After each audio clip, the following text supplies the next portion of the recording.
The scent of burnt coffee and desperation clung to my skin as I scrubbed the same spot on the bar counter for the third time.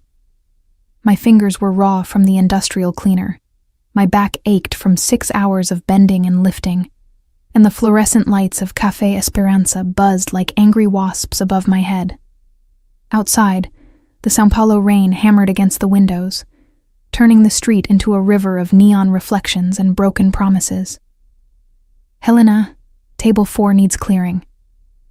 Marcos, the shift manager, barely glanced at me as he passed, his voice carrying that edge of impatience he reserved for staff he considered disposable, which, after 3 months of working here, I'd learned meant all of us. I nodded silently, grabbing the gray plastic tub and making my way through the cramped cafe. This place was nothing like the life I'd known before Lucas died, before my world shattered into 1,000 pieces, each one sharp enough to draw blood. Before I became invisible, just another tired woman in a stained apron, serving overpriced espresso to people who never looked her in the eye. But invisibility had its advantages. Nobody noticed when you asked questions. Nobody remembered your face when you lingered near conversations that weren't meant for you. Nobody suspected that the quiet girl wiping down tables was actually gathering evidence, piece by piece, name by name, building a case against the man who'd destroyed her life. Dante Montero. The name tasted like poison on my tongue, even when I only thought it. I'd been tracking him for 8 months. 8 months since I'd found Lucas's apartment ransacked, his phone smashed, his few possessions scattered like he'd left in a hurry or been taken against his will. 8 months since the police had closed his missing person case with a shrug and a patronizing explanation about young men who got involved with the wrong crowd. 8 months since I'd realized that if I wanted justice for my brother, I'd have to find it myself. The investigation had consumed everything. I'd quit my job at the marketing firm. I'd moved from our comfortable apartment in Jardines to a studio in the Zona Leste, where the walls were so thin I could hear my neighbors' arguments in stereo. I'd sold everything Lucas and I had accumulated together, our parents' few heirlooms, my jewelry, even my car, using the money to pay informants, to bribe low-level criminals, to buy my way into the edges of São Paulo's underworld. And every thread I'd pulled had led back to Dante Montero. He owned half the city, though you wouldn't know it from the public records. Restaurants, clubs, import businesses, all legitimate on the surface. But underneath, whispers of money laundering, protection rackets, and something darker. People who crossed him disappeared. Witnesses changed their stories. Investigators suddenly decided to pursue other cases, including my brother. Lucas had worked for one of Montero's front companies, a logistics firm that moved goods through the port. I'd found Lucas's notes hidden in a book at his apartment, coded references to shipments that didn't match manifests, payments that went through shell companies. He'd been investigating Montero from the inside, and then he'd vanished. I cleared table 4 mechanically, stacking plates and cups with the efficiency born of repetition. Through the window, I could see the lights of the business district, towers of glass and steel where men like Dante Montero made their fortunes, while people like me scrubbed their coffee stains. My phone buzzed in my apron pocket.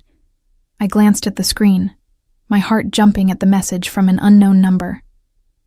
"He'll be at Restaurante Fogo tonight, 9 p.m., private room upstairs. Come alone." The informant. Finally. I'd been paying him for 3 months, feeding him money I couldn't afford to spend, waiting for this exact information. A chance to get close to Montero. A chance to confront him with the evidence I'd compiled. A chance to look into the eyes of the man who'd killed my brother and demand answers. My hands trembled as I pocketed the phone. Restaurante Fogo was one of Montero's establishments, an expensive steakhouse where the city's elite gathered to make deals over aged wine and imported beef.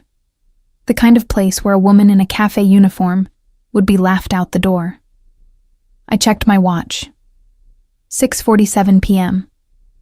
I had just over 2 hours to finish my shift, go home, change into the one decent dress I still owned, and make it across the city. My stomach twisted with a mixture of fear and anticipation. This was it. The moment I'd been preparing for since the day Lucas disappeared. "Helena, you good?" Sophia, the only coworker who'd bothered to learn my name, appeared at my elbow. Her kind eyes searched my face with concern. "You look like you've seen a ghost." "I'm fine," I lied, forcing a smile. "Just tired." "You're always tired, girl." She squeezed my shoulder gently. "When was the last time you actually took a day off? You're going to burn out." If only she knew that burnout was the least of my concerns. That I'd been running on rage and grief for so long, I wasn't sure what I'd be without them. That tonight, I was walking into a lion's den with nothing but my anger and a folder full of evidence that might get me killed. The rest of my shift crawled by with agonizing slowness. Every minute felt like an hour, every task an obstacle between me and what I needed to do. Finally, mercifully, Marcos told me I could go. I grabbed my backpack from the employee locker, barely bothering to change out of my uniform before running for the bus. The ride home was a blur of rain-streaked windows and racing thoughts. I ran through what I'd say to Montero, how I'd confront him, what I'd do if he denied everything or threatened me or simply had his security throw me out.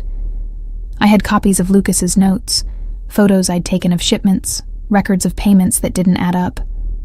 It wasn't enough for the police, who were probably on Montero's payroll anyway, but it might be enough to rattle him, to make him slip. Or it might be enough to get me killed, just like Lucas. My studio apartment was exactly as I'd left it, sparse and functional. The walls were covered with everything I'd collected about Dante Montero.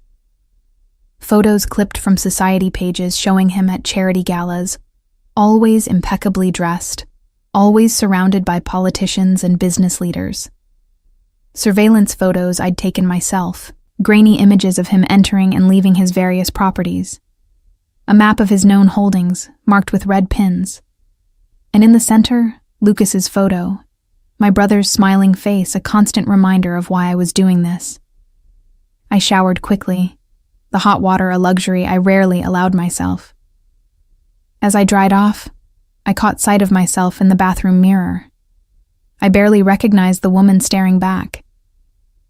I'd lost weight I couldn't afford to lose, my cheekbones sharp beneath skin that had gone pale from too many late nights and not enough sun. My dark hair, once glossy and well-maintained, hung limp around my shoulders. My green eyes, Lucas's eyes, held a hardness that hadn't been there a year ago. This investigation had consumed me, body and soul. But tonight, it would be worth it. Tonight, I'd face Dante Montero and demand the truth. I pulled on the black dress I'd worn to Lucas's memorial service, the only formal clothing I owned. It was simple, but elegant. Fitted enough to pass in an expensive restaurant, but conservative enough not to draw unwanted attention. I added the pearl necklace our grandmother had left me, one of the few items I hadn't sold. My fingers shook as I fastened the clasp. The folder of evidence went into a sleek black clutch I'd borrowed from Sophia weeks ago, claiming I needed it for a date. She'd been so excited for me, so hopeful that I might finally be moving on from my grief. If she knew what I was really planning, she'd lock me in my apartment and call the police. I checked my reflection one last time. Professional, composed, nothing like the cafe worker or the obsessed woman whose walls were covered in conspiracy theories. I looked like someone who belonged at Restaurante Fogo, someone who could walk through the door and demand a meeting with one of the city's most powerful men. The Uber ride to the restaurant took 40 minutes through rain-clogged traffic. I watched the city transform through the window, moving from my working-class neighborhood through the commercial districts and into the gleaming heart of São Paulo's financial center. Restaurant Fogo occupied the ground floor of a modern glass tower, its entrance flanked by valet attendants in crisp uniforms.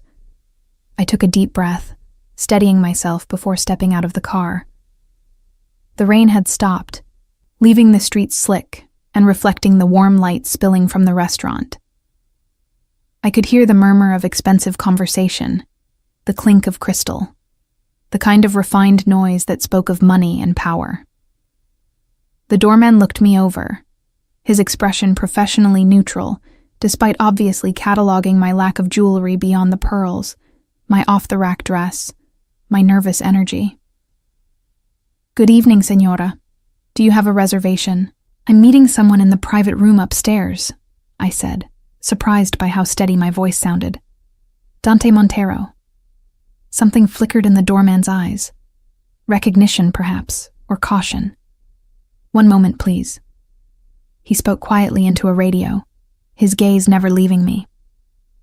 I felt exposed under his scrutiny, certain he could see through my composed exterior to the terrified woman beneath. After what felt like an eternity, he nodded. "You may go up. Second floor, room Nettuno." My heels clicked against marble floors as I entered the restaurant. It was even more opulent than I'd imagined, all dark wood and mood lighting, with waiters gliding between tables bearing plates that probably cost more than my weekly salary. I found the stairs and climbed, my heart hammering so hard I was certain everyone could hear it. The second floor was quieter, more intimate, with a hallway lined with doors bearing names of Roman gods: Jupiter, Marte, Venus, and at the end, Nettuno, Neptune, god of the sea and earthquakes. I raised my hand to knock, but the door swung open before I could touch it. A man in a black suit stood there, his eyes cold and assessing. Security, obviously. He looked me over with the practiced gaze of someone trained to identify threats. "Name?" he asked, his Portuguese carrying a slight accent I couldn't place. "Helena Costa," I said, lifting my chin. "I'm here to see Dante Montero." He stepped aside without a word, revealing the room beyond. It was smaller than I'd expected, dominated by a single table set for two. Candles flickered, casting dancing shadows on walls painted a deep charcoal. The table held wine glasses, elegant place settings, but no food yet. And standing by the floor-to-ceiling window overlooking the glittering city, silhouetted against the lights of São Paulo, was Dante Montero himself. He was taller than he'd appeared in photos, perhaps 6'2", with broad shoulders that filled out his navy suit perfectly. His dark hair was swept back from a face that could have been carved from marble, all sharp angles and classical proportions. But it was when he turned to face me that my breath caught. His eyes, a striking shade of gray like storm clouds, fixed on me with an intensity that made me feel simultaneously seen and dissected. "Helena Costa," he said, and my name and his voice sounded different, weighted with meaning I couldn't decipher. "I've been expecting you." The air in the room seemed to thicken around his words. "I've been expecting you." How could he have been expecting me? Unless... My mind raced through possibilities, each more disturbing than the last. The informant who'd sent me here, the doorman who'd let me up without question, the security guard who'd opened the door before I could knock. This wasn't a confrontation I'd orchestrated. This was a trap I'd walked into willingly. "I don't know what you mean," I said, forcing steadiness into my voice even as my hand tightened around my clutch. The evidence inside suddenly felt less like a weapon, and more like proof of how thoroughly I'd underestimated this man. Dante moved away from the window with fluid grace, each step deliberate and controlled. In the candlelight, I could see details the photographs had missed. A thin scar along his left eyebrow. The way his suit jacket hung perfectly, tailored to emphasize the power in his frame. The gold watch on his wrist that probably cost more than I'd made in the past year. "Don't you?" He gestured to the chair across from his. "Please sit. We have much to discuss, you and I." "I'll stand." The words came out sharper than I'd intended. "This won't take long." His lips curved into something that might have been amusement. "You've been following me for 8 months, Helena, paying Roberto Silva for information about my movements, photographing my properties, interviewing former employees of my companies. You even spoke with Judge Ferreira's clerk about shipment records."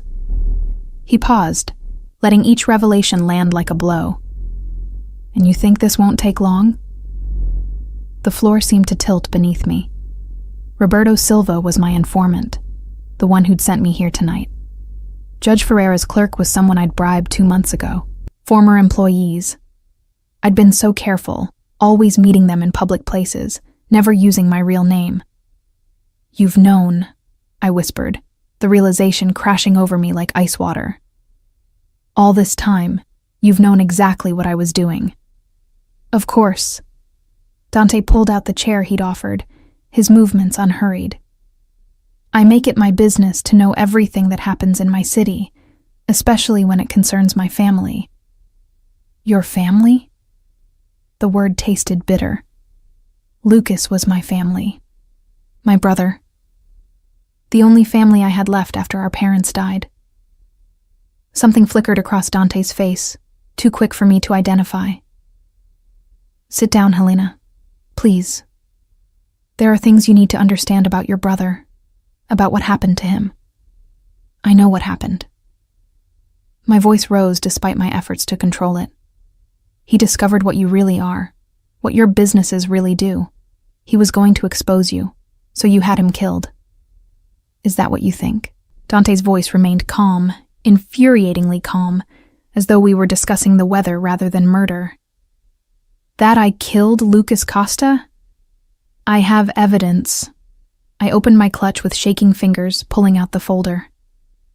Lucas's notes about the shipments, the discrepancies in the manifests, the shell companies, the payments that don't match any legitimate business transaction.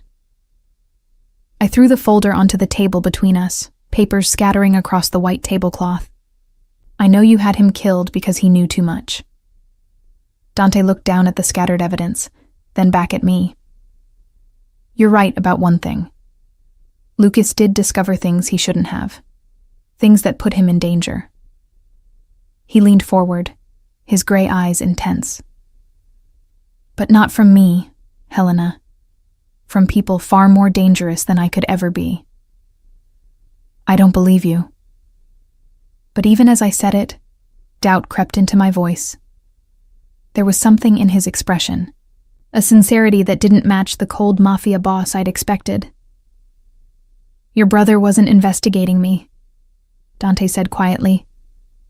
He was working for me. He'd been one of my most trusted people for 2 years before he disappeared. The words didn't make sense. Couldn't make sense. You're lying. Am I? Dante reached into his jacket, a movement that made the security guard by the door tense, and pulled out his phone. He tapped the screen a few times, then turned it toward me. Recognize this? The photo showed Lucas, unmistakably Lucas, sitting across a table from Dante in what looked like this very room. My brother was smiling, relaxed, his hand extended in a handshake. The timestamp read 3 months before he disappeared. Photoshop, I said weakly. You could have... Dante swiped to the next image. Lucas and Dante at what looked like a construction site, both wearing hard hats, reviewing blueprints. Then another. Lucas at a formal event, standing among men in expensive suits, a drink in his hand. And another, and another. Dozens of photos spanning what looked like years. Your brother came to me when he was 19, Dante said, pocketing his phone. He needed money for his sister's university tuition. Did you know that, Helena? That every scholarship you received, every grant that covered your expenses, was actually Lucas working for me? My knees went weak. I reached for the chair and sank into it before I could fall. That's not possible. Lucas worked in logistics. He had a normal job. He did have a logistics job, one I gave him as cover while he helped me with more sensitive matters. Dante sat across from me, his movements controlled. Lucas was brilliant with numbers, with patterns. He could spot discrepancies that others missed, find connections that seemed invisible. That's why I trusted him with investigating the Cavalcanti organization. The Cavalcanti. The name was familiar. whispered in the same fearful tones as Dante's own. Another family. Rivals. They'd been using one of my legitimate businesses to move their product, hiding it among my clean shipments. Dante's jaw tightened. Lucas discovered the operation. He gathered evidence just like you did. But the Cavalcantis found out before we could move against them. No, I shook my head, refusing to accept this version of reality. Lucas would have told me. We told each other everything. Did you tell him you were struggling with money after your father died? That you were working 3 jobs to stay in university? Dante asked gently. Or did you hide it from him because you didn't want him to worry? The question hit too close.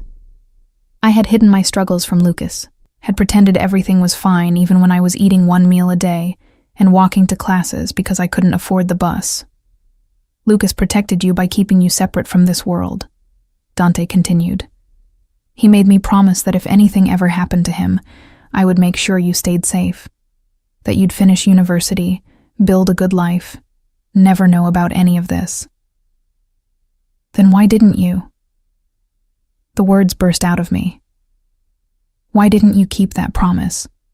Why did you let me spiral into this obsession, sell everything I owned, destroy my career, my life? For the first time, Dante's composure cracked. His hand clenched into a fist on the table. Because you wouldn't stop. I had people watching you from the beginning, ready to intervene if you got too close to real danger. I paid your landlord to forget about eviction notices. I made sure you got the cafe job through a manager who owed me a favor. I even fed you false leads to keep you away from the Cavalcantis. His eyes blazed with sudden intensity. But you were relentless, Helena. Brilliant and relentless, and so damn stubborn that nothing I did could make you stop. The room spun around me. Everything I'd thought I knew, every assumption I'd built my investigation on, was crumbling. The informant who sent me here tonight works for me, has since the beginning. Dante's voice softened. I brought you here tonight because you were getting too close to asking the wrong questions to the wrong people. Because the Cavalcantis have noticed your investigation. And because... He stopped, seeming to struggle with the next words. Because I'm tired of watching you destroy yourself over something you don't understand. I stared at him. This man I'd hated for 8 months. This stranger who claimed to have been protecting me all along. Where's Lucas? The question came out barely above a whisper. Is he dead? Something unreadable crossed Dante's face. That's not my answer to give. What does that mean? I lunged forward, my hands slamming on the table. Tell me if my brother is dead. The security guard moved, but Dante raised a hand, stopping him. What it means, he said carefully, is that some questions are dangerous to answer, for everyone involved. Before I could respond, the door burst open. A different security guard, this one breathing hard, spoke rapid Portuguese too low for me to hear. But I saw Dante's expression change, saw the cold mask of the Mafia boss slide back into place. We need to leave, he said, standing. Now. I'm not going anywhere with you until you tell me the Cavalcantis know you're here. His voice cut through my protest like steel. They're on their way. You have 2 choices, Helena. Come with me and live, or stay here and find out exactly what happened to people who threatened their organization. My mind raced. Every instinct screamed that this was manipulation, another trap. But the genuine urgency in Dante's voice, the way his security team was already moving into defensive positions, suggested the threat was real. How do I know you're not? You don't. Dante was already moving toward a door I hadn't noticed, hidden in the wall paneling. You have to choose right now to trust me or not. But choose quickly, because in about 3 minutes, this restaurant is going to become a war zone. As if to punctuate his words, I heard shouting from downstairs. Glass breaking. Screams. Dante extended his hand to me, his gray eyes locked on mine. Helena, please. I looked at his hand, then at the folder of evidence scattered across the table. 8 months of investigation. 8 months of certainty about who the villain was. And now, nothing was certain, except the sound of violence getting closer. I took his hand.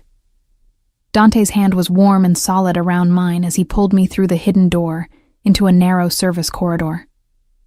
The sounds of chaos from the restaurant faded as the door clicked shut behind us, replaced by the harsh echo of our footsteps on concrete stairs. "Where are we going?" I gasped, struggling to keep up in my heels as we descended. "Somewhere safe." That was all he said, his grip on my hand never loosening as we spiraled down what felt like endless flights of stairs. We emerged into an underground parking garage. A black Mercedes with tinted windows sat idling near the exit, its driver already behind the wheel. Dante opened the back door and practically lifted me inside before sliding in beside me. "Vai," he commanded, and the car surged forward. I pressed myself against the opposite door, my heart hammering as I watched the garage entrance recede behind us. What just happened? Who were those people? The Cavalcanti family. Dante pulled out his phone, firing off rapid texts in Portuguese too quick for me to follow. "They've been watching the restaurant, waiting for an opportunity. Your arrival gave them one." An opportunity for what? He looked at me then, really looked at me, and I saw something I hadn't expected in those storm-gray eyes. Concern. To kill us both. You, because you've been asking questions about your brother. Me, because I'm the only thing standing between them and control of the port operations. The weight of it crashed over me. I'd been so focused on Dante as the enemy that I'd never considered there might be worse threats. Lucas discovered their operation. That's why he disappeared. Yes. Dante's jaw tightened. He found evidence that would have destroyed them. They came for him. And I... He stopped, turning to look out the window at the rain-slicked streets of São Paulo rushing past. "You what?" I pressed. "I got him out. Barely." His voice was low, controlled, but I heard something beneath it. Regret? Anger? But not before they'd made it clear what they'd do to anyone connected to him, including his sister. My breath caught. That's why Lucas never contacted me, because they threatened me. He wanted to. Dante finally looked back at me. Every day for the first 6 months, he wanted to call you, to let you know he was alive. I had to convince him that contacting you would only put you in more danger. You had to convince him? The implication hit me. You know where he is. You've been in contact with him this whole time. Something flickered in Dante's expression. Not quite confirmation, but not denial either. What I know and what I can tell you are two different things, Helena. For your safety and his. Rage flared hot in my chest. You don't get to decide that. You don't get to keep my brother from me while I... My voice broke. While I thought he was dead. Do you have any idea what these 8 months have been like? The nightmares, the guilt, the wondering if there was something I could have done differently? Yes. The single word was quiet, but absolute. I know exactly what it's like to lose someone and wonder if you could have saved them. The raw honesty in his voice stopped my angry response. I studied him in the dim light of the car, seeing past the expensive suit and the controlled demeanor to the man beneath.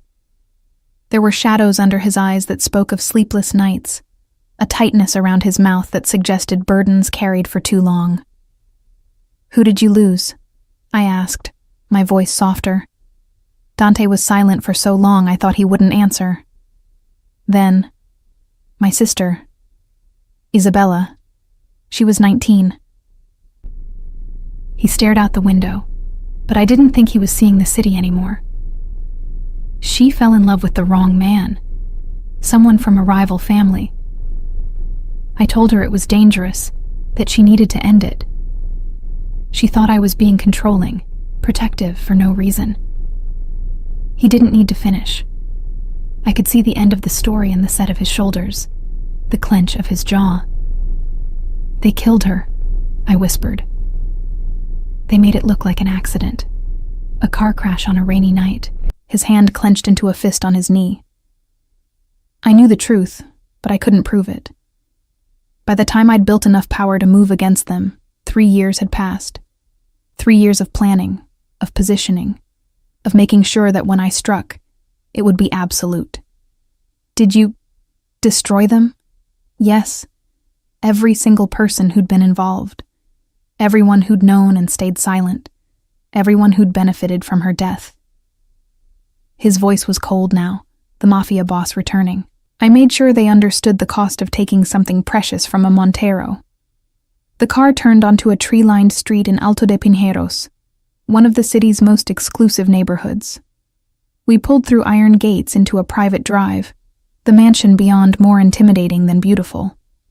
All sharp angles and dark glass, it looked like a fortress designed by an architect with a taste for the ominous. "This is your home?" I asked as the car stopped at the entrance. "One of them." Dante was already out, coming around to open my door. "And yours, for now, until the Cavalcanti situation is resolved." I didn't take his offered hand. "I'm not staying here. You can't just kidnap me because they know where you live, Helena." He said it gently, but the words were no less devastating. "Your apartment in Zona Leste, 3rd floor, Unit 304, the cafe where you work, the bus routes you take. They've been watching you almost as long as I have." Fear clawed at my throat. "Then I'll go somewhere else. Leave the city. I'll..." "Run?" Dante crouched down so we were eye level, his hands resting on the car doorframe, caging me in without touching me. "For how long? They have resources across Brazil, across South America. You'd be looking over your shoulder for the rest of your life. Is that what you want?" "I want my life back." The words burst out of me, tears finally spilling over. "I want my brother back. I want to go back to before any of this happened, when Lucas and I were just normal people with normal problems." "I know." Dante's voice was unbearably gentle.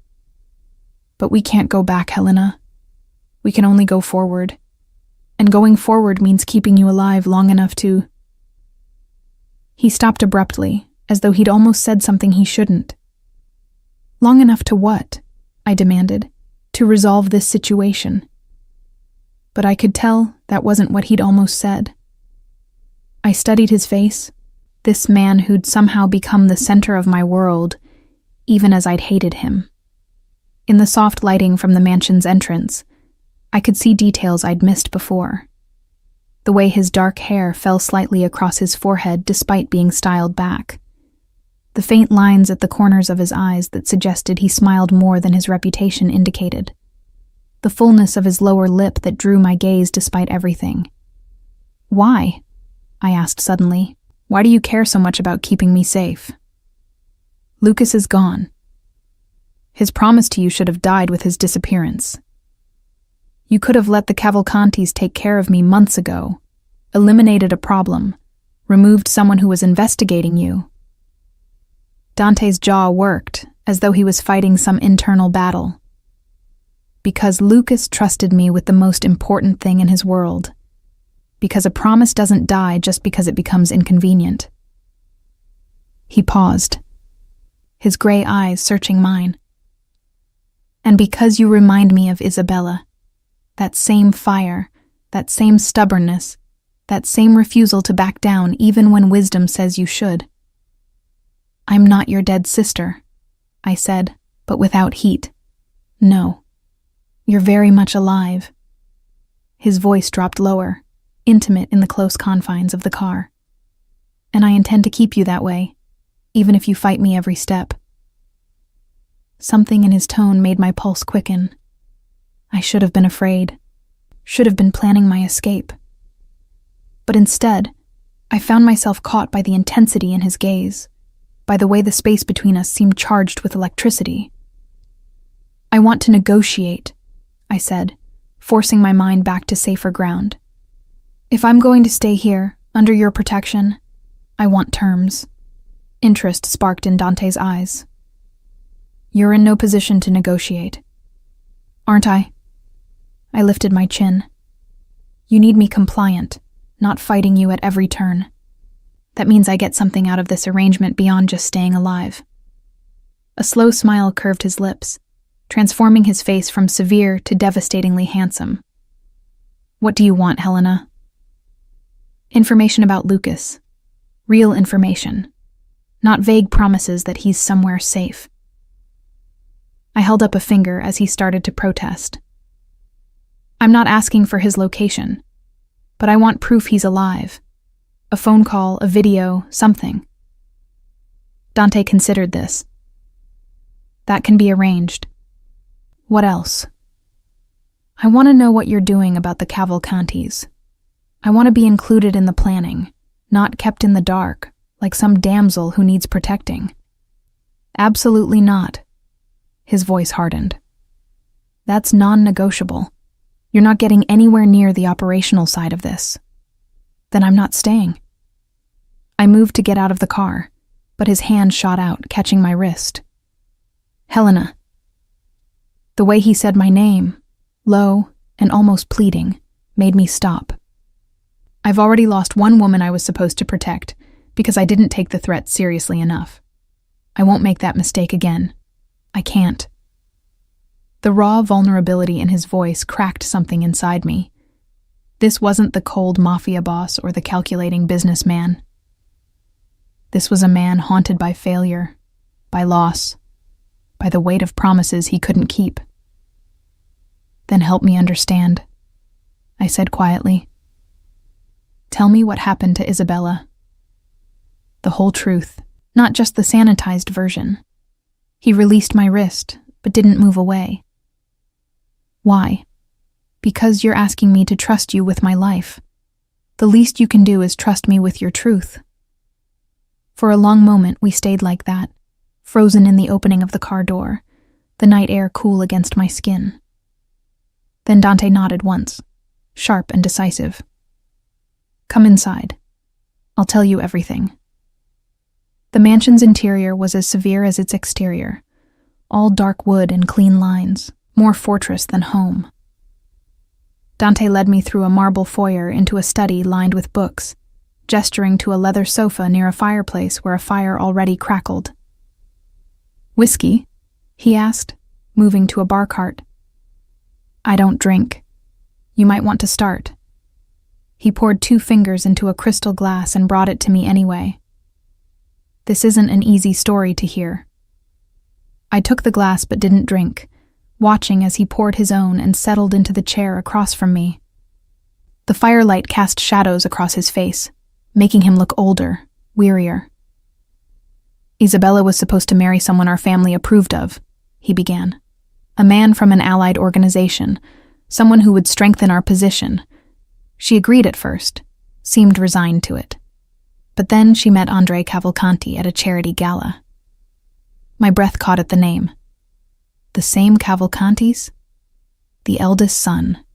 Charming, sophisticated, everything she'd been taught to look for in a man. Dante's voice was bitter. What she didn't know was that their entire relationship was a setup. The Cavalcantis wanted access to our shipping routes, our contacts. Andre's job was to seduce her, get her to convince me to form an alliance. But you saw through it. Not at first. His hand tightened around his glass. I thought he genuinely cared for her. I was considering the alliance for her sake. But then Lucas... He stopped, emotion flickering across his face. Lucas found out? I leaned forward, my journalist instincts engaging despite the personal nature of the story.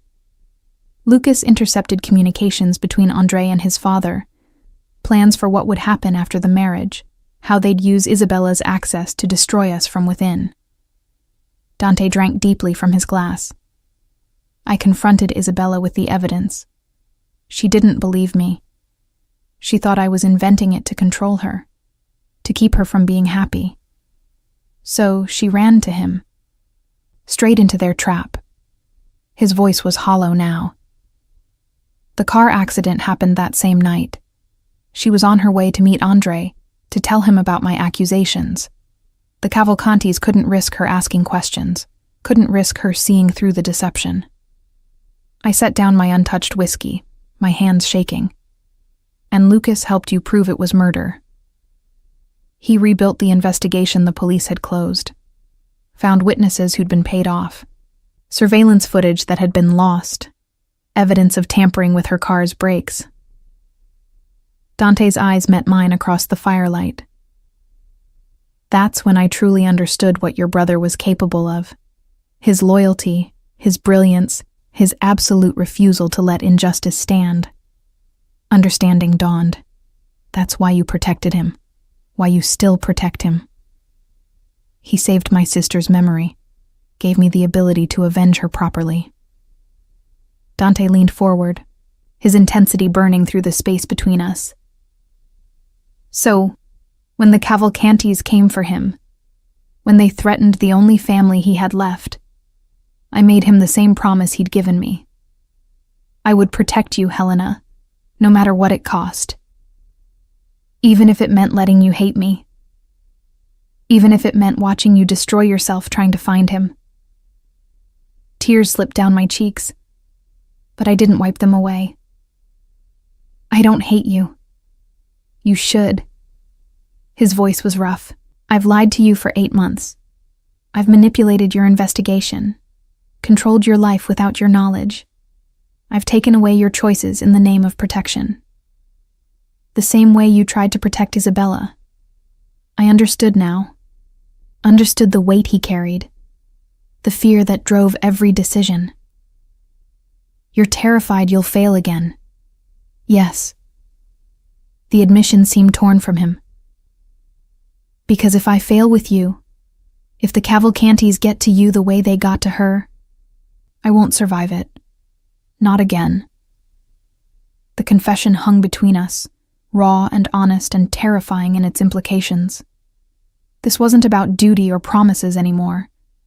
This was about something deeper, something neither of us was ready to name. Then let me help, I said, my decision crystallizing. Stop trying to protect me from the truth. Let me be part of the solution instead of a problem you have to manage. Dante stood, moving to the fireplace, his back to me. That's exactly what Isabella said, right before she died. I'm not Isabella. I rose too, crossing to stand beside him. And you're not the same man you were then. You're smarter now, more careful. And this time, you have someone who knows what she's walking into.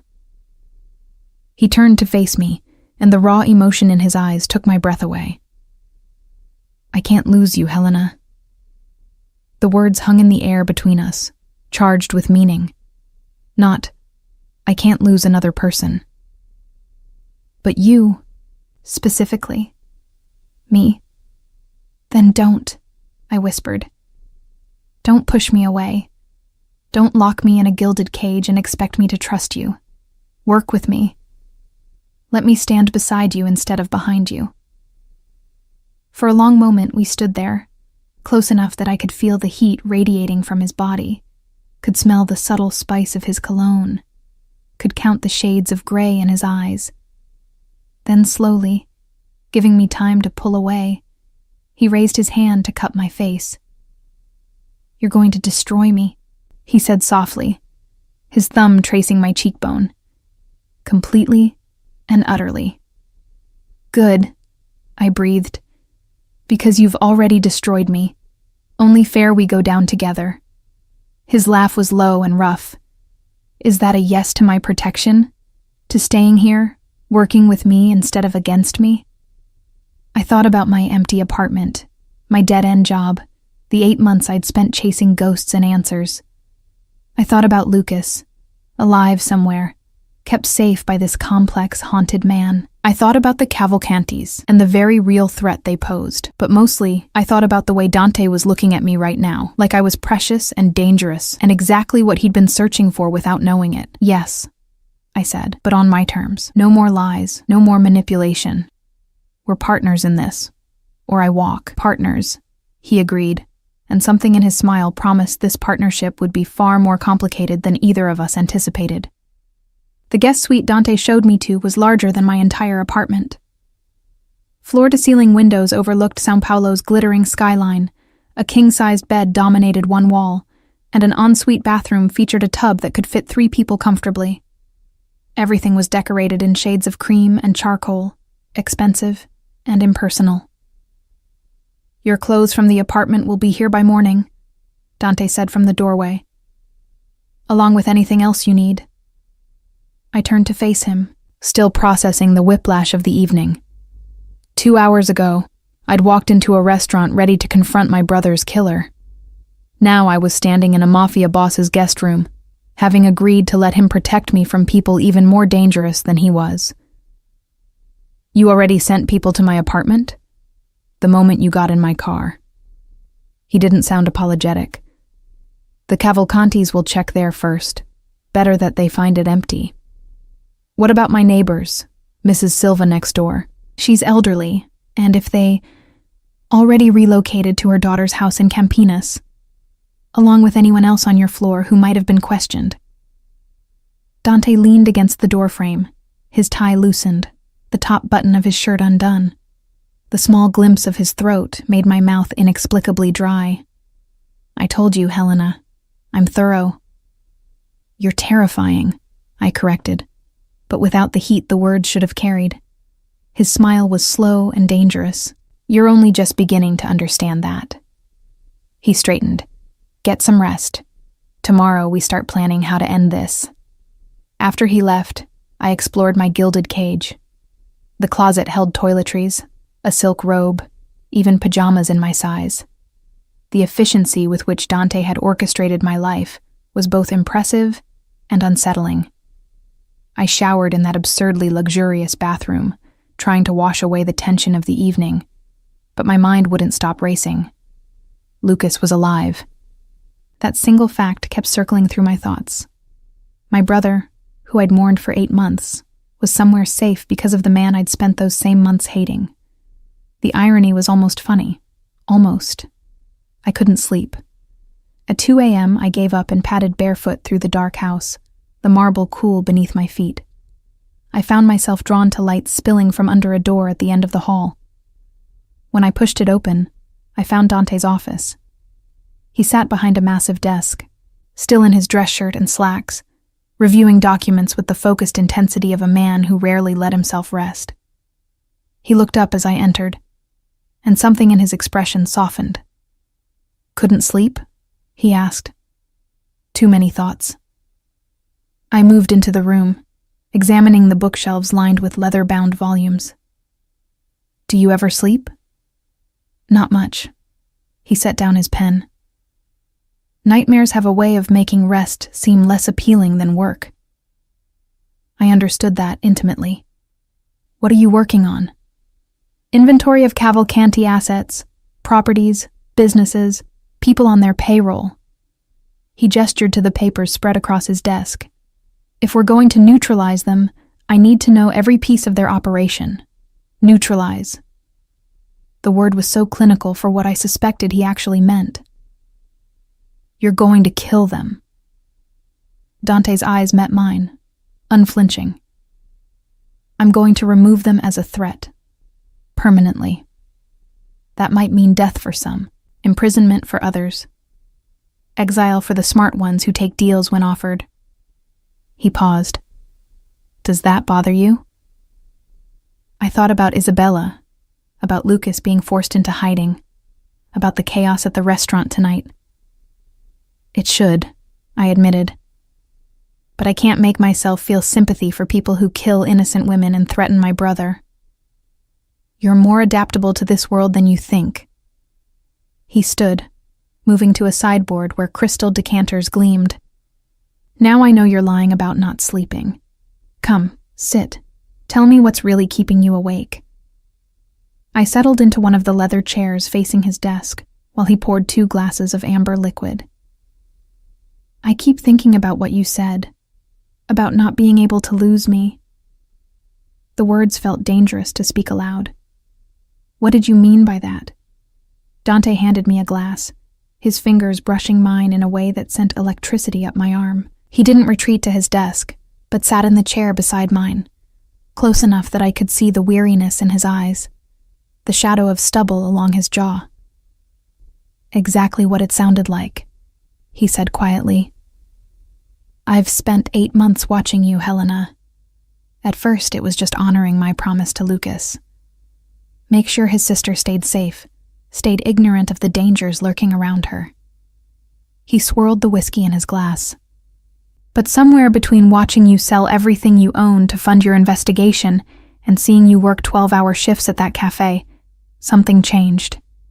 My heart hammered. Changed how? "I started looking forward to the reports from my people, not just to confirm you were safe, but to hear what you'd done that day. How you'd smiled at a customer, how you'd argued with your landlord about the broken heating, how you'd spent your one day off at the library researching shell corporations." His laugh was self-deprecating. "I became obsessed with a woman who was obsessed with destroying me." "I wasn't obsessed with destroying you," I protested. "I just wanted justice for Lucas." "You were magnificent in your fury." His gray eyes held mine, relentless and brilliant and so convinced of your righteousness. I envied that certainty, that ability to see the world in clear blacks and whites. "Nothing feels clear anymore," I admitted, taking a sip of the whiskey. It burned pleasantly down my throat. "Everything I thought I knew has been turned upside down." "Good." Dante's voice was low, intimate in the quiet office. "Certainty is dangerous in this world. It makes you predictable, vulnerable. Doubt keeps you sharp." We sat in companionable silence for a moment, the city lights glittering through the windows behind his desk. I should have been uncomfortable, alone with a dangerous man in the middle of the night. Instead, I felt oddly safe, as though this was exactly where I was supposed to be. "What are the rules?" I asked suddenly. "If I'm staying here, working with you, there must be boundaries." Dante studied me over the rim of his glass. "You don't leave the property without security. Non-negotiable." He held up a hand as I started to protest. "I'm not imprisoning you, Helena. You can go anywhere you want, do anything you want, but you'll have protection." "Fine. What else?" "You tell me immediately if you notice anything unusual. Anyone following you, any contact from people you don't know, any feeling that something's wrong." His expression was serious. "Your instincts kept you alive through 8 months of digging into things that could have gotten you killed. Trust them now." "And what about you?" I challenged. "What are your rules for yourself?" He seemed surprised by the question. "What do you mean?" "You're asking me to trust you completely, to put my life in your hands. That means you have to give me something in return." I leaned forward, emboldened by the whiskey and the late hour and the strange intimacy of this conversation. "No more lies, no more manipulation. If you're going to make decisions that affect me, I get a say. That could put you in danger. Then I'll be in danger making my own choices instead of being kept safe in ignorance." My voice was firm. "Those are my terms, Dante. Take them or I'll find my own way out of this mess." He was quiet for a long moment, studying me with an intensity that made me feel exposed and seen in equal measure. "You're not going to make this easy, are you?" "Would you respect me if I did?" His laugh was genuine, transforming his face. "No, I suppose I wouldn't." He extended his hand. "Partners, then. Full honesty, shared decisions, no more shadows between us." I took his hand, meaning to shake it formally. But the moment our skin touched, the air between us changed. His thumb traced across my knuckles, a caress so light I might have imagined it. Our eyes locked, and I saw the same hunger I felt reflected in his gaze. "Helena," he said, my name rough on his tongue. "I need you to understand something." "What?" The word came out breathless.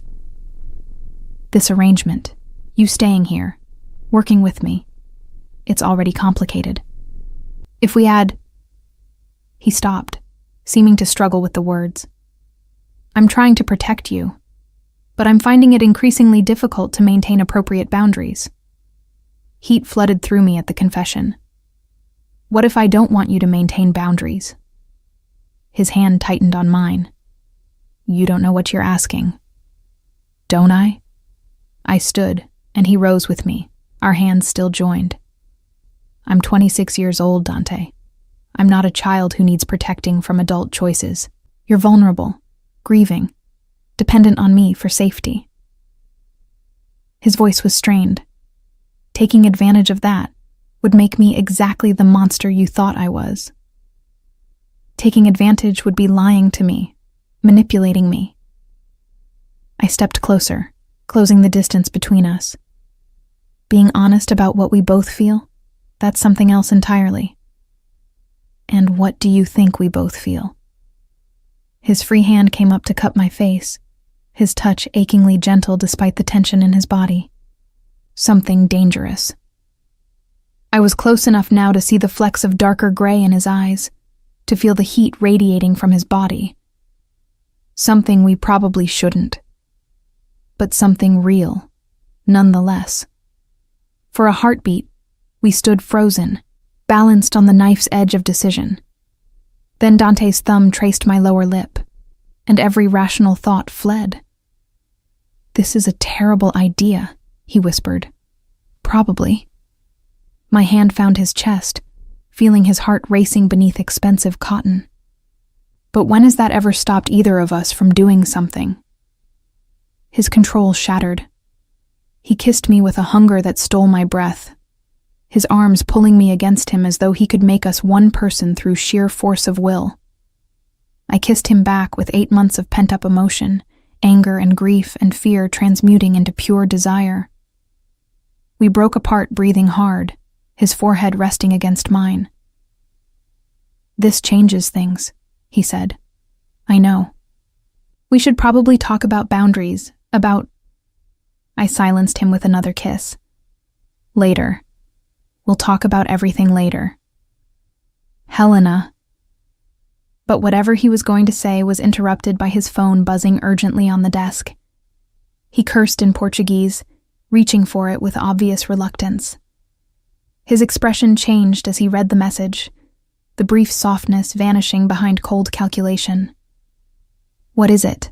I asked, my skin still tingling from his touch. The Cavalcantis just made a very serious mistake. He was already typing a response, his free hand running through his hair in agitation.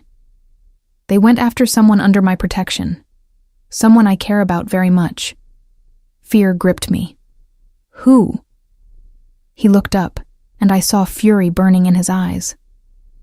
Lucas's girlfriend. They took her an hour ago. The world tilted. Lucas has a girlfriend? He's been in contact with someone this whole time? Marina. She's been with him in hiding. Dante's jaw was tight. The Cavalcantis must have found them. They took her to draw Lucas out, and him to draw me out. Then we go get her, I said immediately. We do nothing. You stay here where it's safe. I'll handle... No. I grabbed his arm. You said partners.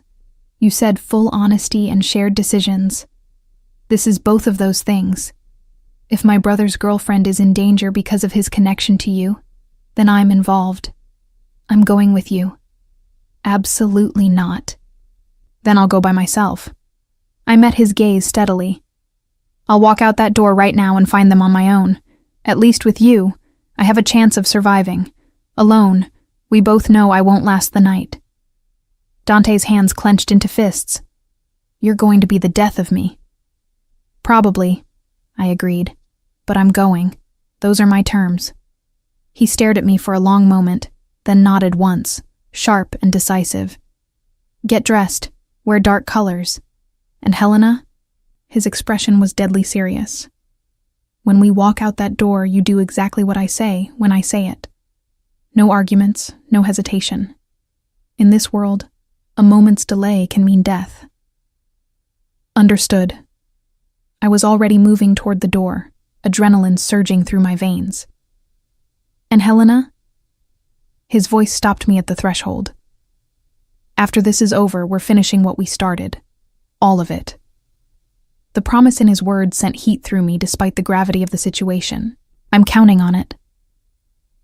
20 minutes later, I was in the back of an armored SUV wearing black jeans and a dark sweater from the emergency wardrobe Dante's staff had somehow produced. Dante sat beside me, no longer the sophisticated businessman, but something far more dangerous. He'd changed into tactical gear, a gun holstered at his side, his phone constantly buzzing with updates. Marina is being held at a warehouse in Guarulhos, he said, studying a map on his tablet. The Cavalcantis are using her as bait. They know Lucas will try to rescue her, and they're hoping I'll bring enough force that they can justify a full-scale war. So what's the plan? I asked, watching the city blur past through bulletproof windows. We don't give them the war they want. His smile was cold. We give them something much worse. Precision. The driver, a man Dante called Vicente, spoke rapid Portuguese into a radio. I caught enough words to understand that other teams were moving into position, surrounding the warehouse, cutting off escape routes. How many men do you have? I asked. Enough. Dante glanced at me, his expression softening slightly. You're sure about this? It's not too late to turn back, to let me handle it. I'm sure. And I was. Terrified. But sure. If Marina matters to Lucas, then she matters to me. I'm not letting her face this alone. Something fierce and approving flashed in his eyes. When we get there, you stay in the vehicle until I give the all clear. That's non-negotiable, Helena. I wanted to argue, but the look on his face stopped me. This was the Mafia boss, the man who'd destroyed an entire organization to avenge his sister. The man who'd kept my brother alive against impossible odds. If he said stay in the vehicle, I'd stay in the vehicle. The warehouse district was dark and deserted, industrial buildings looming like sleeping giants. Our convoy, 3 SUVs in total, pulled into an alley half a block from the target. Dante's phone lit up with a message. Lucas is already here, he said, his voice tight. Damn fool went in alone. He's trying to save her. I understood that desperation intimately. He probably thought he could trade himself for her. And get them both killed. Dante was already moving, checking his weapon with practiced efficiency. Vicente, you stay with Helena. Anyone approaches this vehicle who isn't me or my men, you drive. Understand? Sim, chefe. Dante turned to me, his hand cupping my face with surprising gentleness given the circumstances. I will bring them both back. I promise you. Then he was gone, disappearing into the darkness with a team of 6 men who moved like shadows. I watched from the window as they approached the warehouse, my heart in my throat. He's very good at this, Vicente said quietly, apparently sensing my anxiety. The best I've ever seen. Your brother and his girlfriend will be safe. How long have you worked for him? 12 years, since I was 17. Vicente's eyes never left the warehouse. He saved my life, took me off the streets, gave me purpose. Everything I have, I owe to him. I heard the loyalty in his voice, the same unwavering devotion I'd seen in all of Dante's people. He inspired that somehow, this dangerous man who'd upended my world. Inspired people to follow him into darkness and trust he'd lead them back out. The waiting was torture. Minutes stretched like hours. Then, gunfire, sharp cracks that echoed through the empty district. I lurched forward, but Vicente's arm blocked me. Stay, he commanded. Trust him. More gunfire, then silence. The silence was somehow worse. I counted heartbeats, my hands clenched so tight my nails drew blood. Then movement at the warehouse entrance. Dante emerged first, supporting a young woman with dark hair and blood on her temple. Behind them, 2 of Dante's men escorted a man who made my breath catch. Lucas, my brother, alive, real, walking toward me with his arm in an improvised sling but otherwise unharmed. I was out of the vehicle before Vicente could stop me, running across the broken pavement toward my brother. Lucas's eyes widened in shock. "Helena, what are you—" His words were cut off as I crashed into him, sobbing against his chest, feeling his solid warmth, his very real presence. "You're alive," I gasped. "You're alive, you're alive." "I'm okay, Irmanzina. I'm okay." His good arm wrapped around me, holding tight. "I'm so sorry. I'm so sorry you thought—" "Later," Dante interrupted, his voice sharp. "We need to move. The Cavalcantes will have reinforcements coming." Back in the vehicle, now crowded with 6 people, I couldn't stop staring at Lucas. 8 months I'd mourned him, and here he was, thinner than I remembered. A new scar on his left cheek, but undeniably alive. Marina leaned against him, her face pale but her eyes fierce. "Thank you," she said to Dante, "for coming for me." "Thank Helena," Dante replied, his gaze finding mine in the rearview mirror. "She's the one who insisted." Lucas looked between us, understanding dawning. "You two—" "It's complicated," I said. "That's an understatement," Lucas muttered, but he was smiling.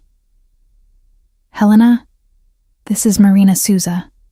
Marina, my incredibly stubborn sister, who apparently found a way to complicate even her own rescue. "I like her already," Marina said, managing a weak laugh despite the blood matting her hair. At Dante's mansion, a doctor was already waiting. He examined Marina's head wound, a concussion but not serious, and reset Lucas's dislocated shoulder with efficient professionalism. I sat with them in one of the guest suites, unable to let Lucas out of my sight. "I thought you were dead," I said for the 10th time. 8 months, Lucas. 8 months I thought the Cavalcantes had killed you. "I wanted to contact you." Lucas's voice was rough with regret. "Every single day. But Dante was right. If they knew you meant something to me, they'd have used you to get to him." "They tried anyway," I pointed out, "because you wouldn't stop investigating." He shook his head in amazement. "Dante told me everything you did. Selling our parents' things, working at that cafe, tracking down informants. Helena, you could have been killed." "I thought I was avenging you," I said simply. "What else was I supposed to do?" Marina spoke up, her voice soft. "You're exactly how he described you. Fierce and loyal and willing to burn the whole world down for the people you love." "Sounds like you two have that in common," Lucas said, looking at Marina with such tenderness it made my chest ache. They were in love, deeply and obviously. Which is probably why you both drove me insane with worry. A knock at the door, and Dante entered. His gaze swept the room, cataloging injuries and checking for threats with automatic efficiency. "The Cavalcantes know we have Marina and Lucas. They'll retaliate." "Let them," Lucas said, steel in his voice. "I'm done hiding, done letting them control my life." "That's not your decision to make alone," Dante replied. "Not anymore. They've escalated. Taking Marina was a declaration of war. Then we give them one." I stood, surprising everyone, including myself. "You said you've been building a case against them, that you have evidence of their operations. Use it. Destroy them the way you destroyed the people who killed Isabella." Dante's eyes locked on mine. "You understand what that means? The violence it will require? The people who will die? I understand that they've had 8 months to hurt the people I love. That they killed your sister. That they'll keep destroying lives until someone stops them." I lifted my chin. "So stop them." A slow smile curved his lips. You've changed, Helena. You changed me. I held his gaze. You showed me that sometimes justice isn't clean, that sometimes protecting the people you love means getting your hands dirty. Lucas looked between us, realization dawning. You two are together. It's complicated, Dante and I said simultaneously, then shared a look that was anything but complicated. Clearly, Lucas muttered. Though I suppose I should have seen this coming. You both have the same obsessive all-or-nothing approach to everything. Says the man who risked his life for an impossible rescue, Marina pointed out fondly. Over the next 3 days, Dante's mansion transformed into a war room. Lucas, despite his injury, worked alongside Dante to compile evidence against the Cavalcantis. I discovered my brother had his father's gift for financial analysis, tracing money through labyrinthine shell companies with frightening ease. Marina, it turned out, was a lawyer who'd been helping build the legal case. The three of them worked with a synchronicity born of months in hiding together, while I absorbed everything, learning the intricacies of an empire I'd only glimpsed from the outside. Late on the third night, I found Dante alone in his study, reviewing documents. He looked up as I entered, exhaustion evident in the shadows under his eyes. You should be sleeping, I said, moving to stand behind his chair. So should you. But he leaned back into my touch as my hands settled on his shoulders, working at the knots of tension there. I've been thinking, I said quietly, about what happens after, when the Cavalcantis are gone and Lucas is safe. And what have you concluded? His voice was carefully neutral. That I don't want to go back to my old life. That cafe, that apartment, pretending none of this happened. My hands stilled on his shoulders. But I also don't know what my place is in your world. Dante turned his chair, pulling me around to face him. His hands settled on my waist, thumbs tracing patterns through my sweater. Your place is wherever you choose it to be. But if you're asking what I want, I'm asking. I want you here. Not as someone under my protection, but as my equal. His gray eyes were intense in the low light. I want you to finish your journalism degree. Use those investigative skills for something meaningful. Expose corruption. Shine light in dark places. With my resources and your talent, you could change this city. The vision he painted took my breath away. You'd let me investigate your world? I'd encourage it. Keep me honest. Keep my organization clean. His smile was wry. God knows I need someone who isn't afraid to challenge me. And personally? I asked, my heart racing. What do you want personally? His hands tightened on my waist, pulling me closer until I was standing between his legs. I want everything, Helena. I want you in my bed every night, and at my table every morning. I want to know you're safe because you're with me, not because you're hidden away. I want... He stopped, seeming to struggle with the words. What? I prompted, my hands finding his face, feeling the rough stubble along his jaw. I want to marry you, he said quietly. I want your brother to walk you down an aisle and your name to be Montero. I want children who have your fire and your brilliance. I want a lifetime of complicated mornings and dangerous evenings and everything in between. Tears pricked my eyes. That's a lot to want. Too much? His vulnerability was devastating. No. I kissed him, soft and certain. Not enough. I want all of that too. I want to wake up next to you and argue with you and build something real in the middle of all this darkness. He stood, lifting me easily, carrying me toward the door. Then let's start now. Now? I laughed against his neck. Lucas and Marina are down the hall. They're adults.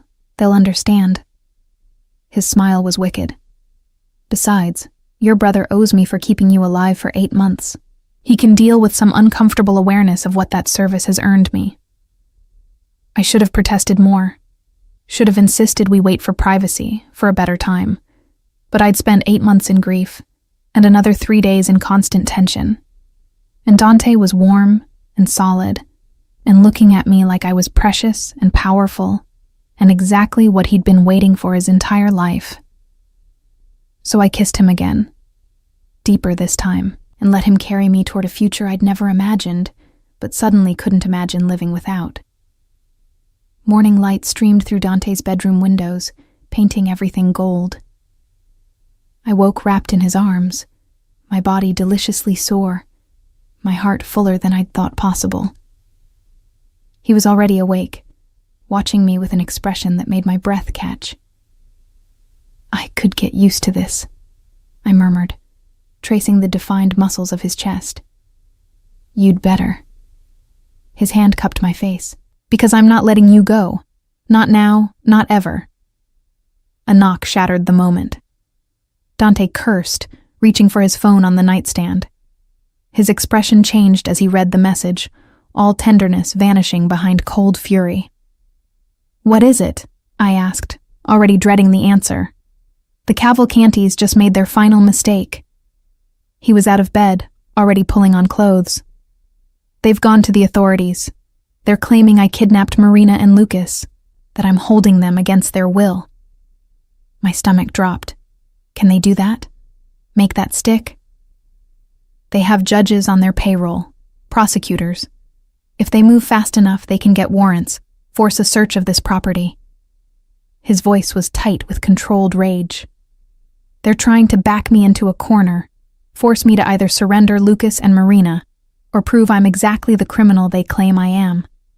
I scrambled out of bed, pulling on the silk robe I'd discarded hours ago. Then we go public first. Lucas and Marina can give statements that they're here voluntarily, that you saved them. And admit that a federal prosecutor's daughter has been living with a suspected crime lord. Dante's smile was bitter.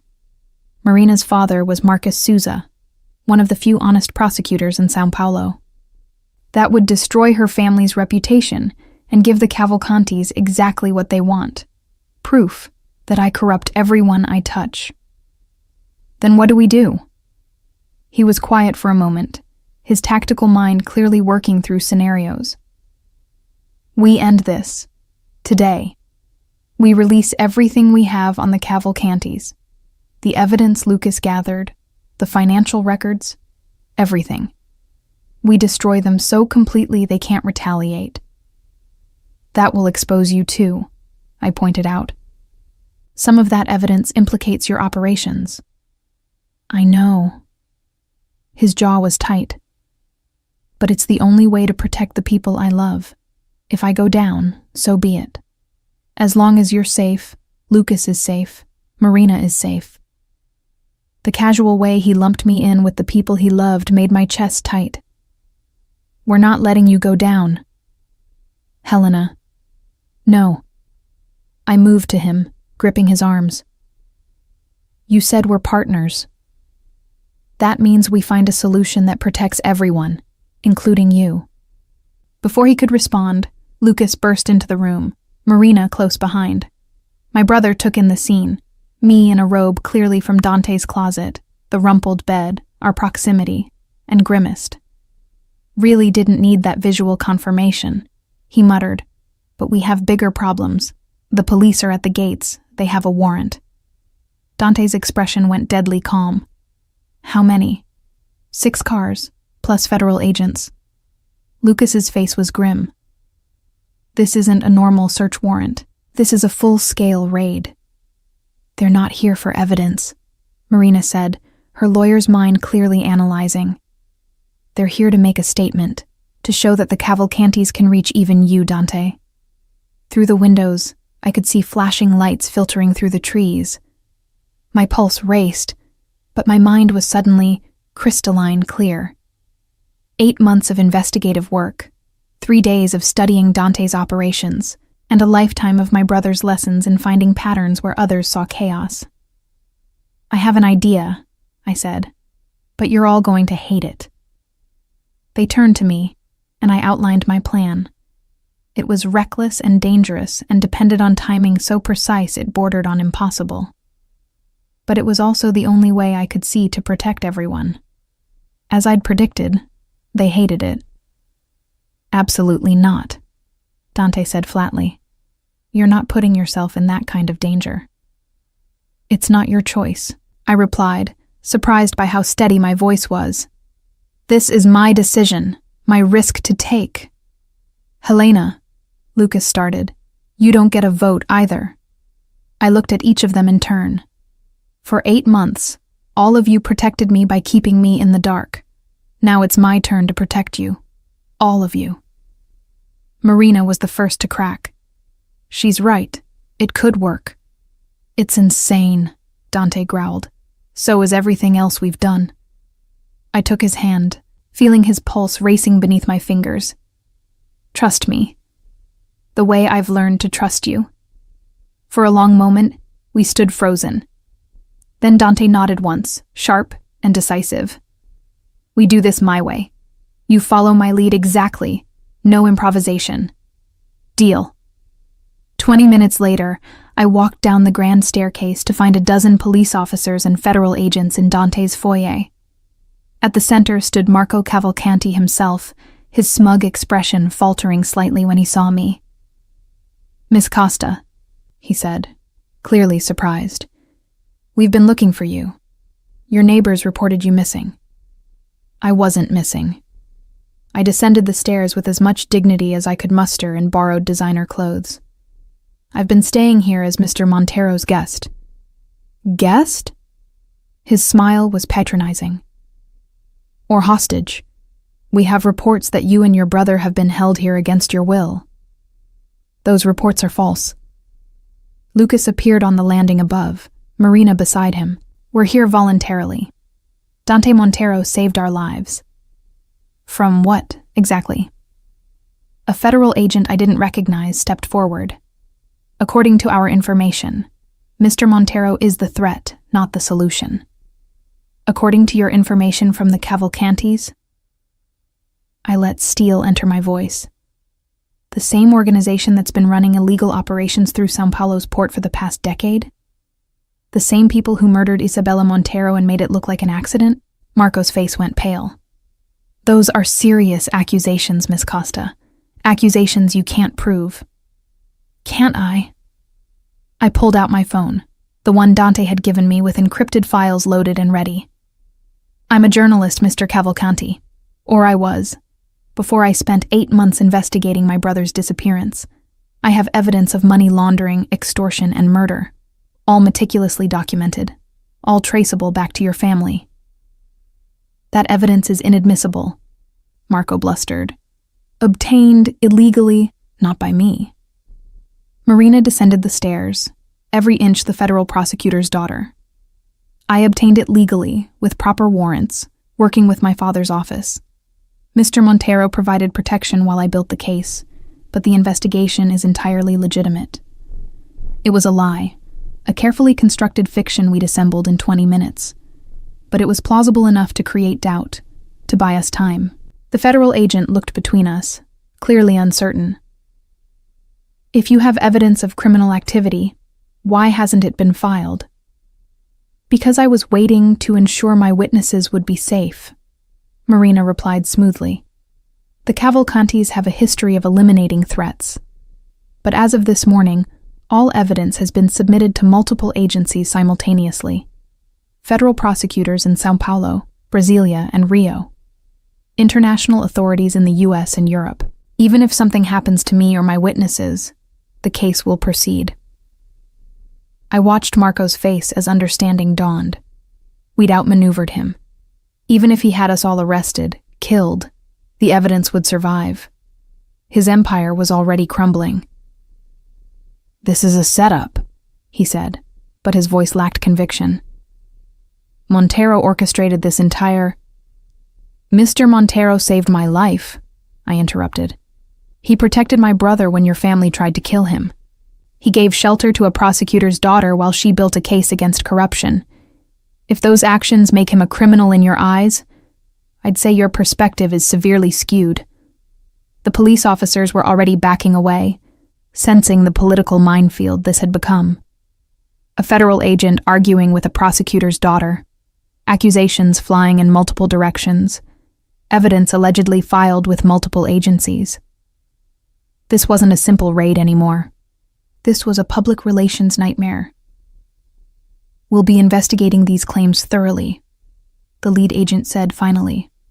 All of them. Mr. Montero, Miss Costa, you'll need to make formal statements. Of course, Dante said smoothly, appearing at the top of the stairs like a king surveying his domain. My lawyers will coordinate with your office. We have nothing to hide.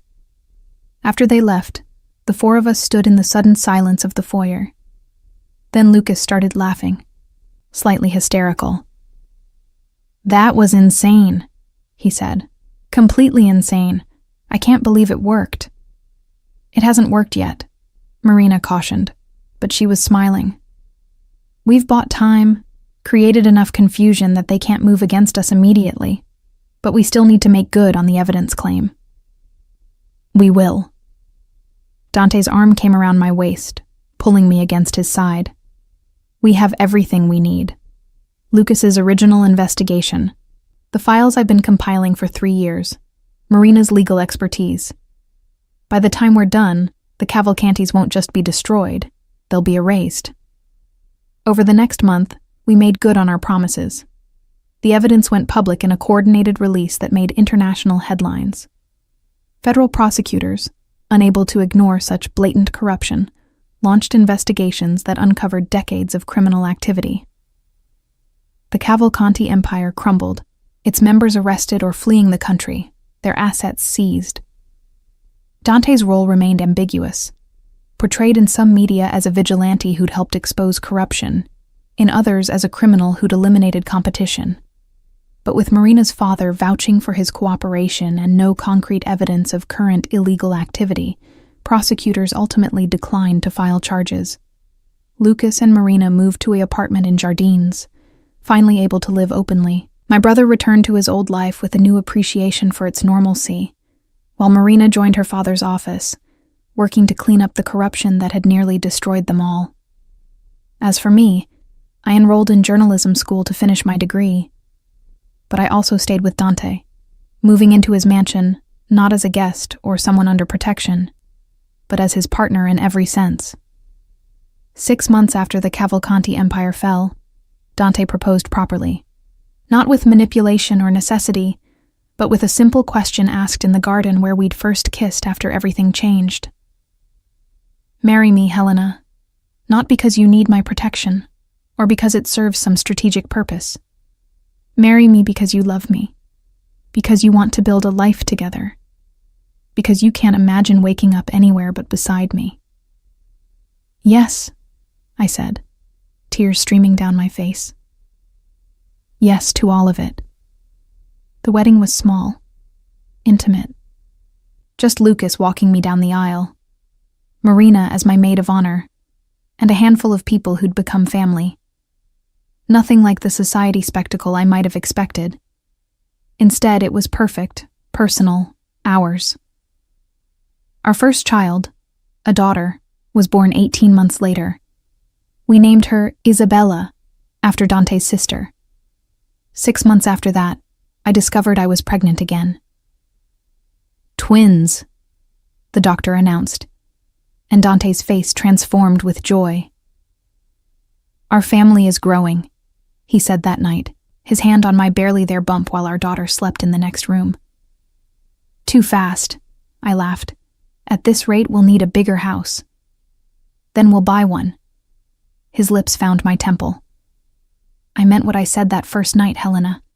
I want everything with you. A lifetime of complicated mornings and dangerous evenings and a house full of children who have your fire. I thought about the woman I'd been a year ago, broken and grieving, selling everything to chase vengeance. I thought about the night I'd walked into that restaurant ready to confront a killer. I thought about every moment that had led me here, to this man, this life, this impossible happiness. I love you, I said, the words no longer frightening but freeing. I love our chaos and our family and the life we're building. Even though I'm still dangerous? He teased, but I heard the real question beneath. Especially because of that. I turned in his arms to face him. You're dangerous to our enemies, and protective of everyone you love. You've built an empire, but you'd burn it all down to keep us safe. That's not weakness, Dante. That's strength. His kiss was soft, reverent, full of promises.